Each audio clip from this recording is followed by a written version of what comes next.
Kia ora koutou, and today we're going to have a look at another name of God, and that is the name of El Shaddai. Now, El Shaddai is Hebrew, and we first see it in Genesis 17, verse 1.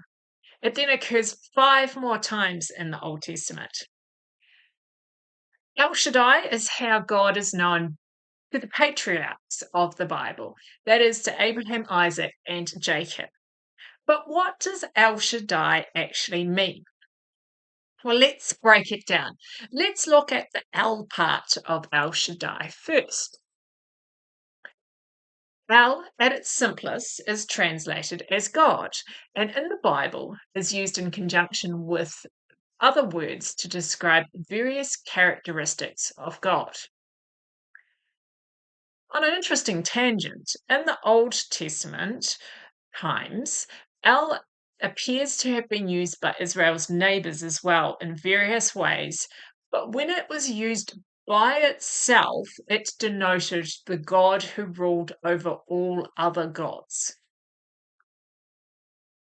If we are to look at the other part of El Shaddai, so the Shaddai part of El Shaddai, scholars have actually debated the meaning of Shaddai in isolation.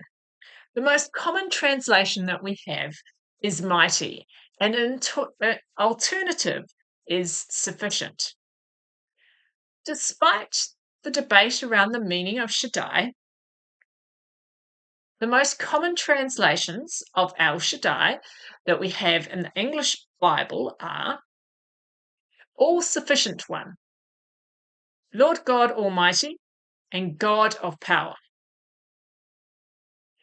Do any of these translations help you to have a fuller appreciation of one of God's characteristics? Maybe it has, but perhaps you would like to read of El Shaddai in context.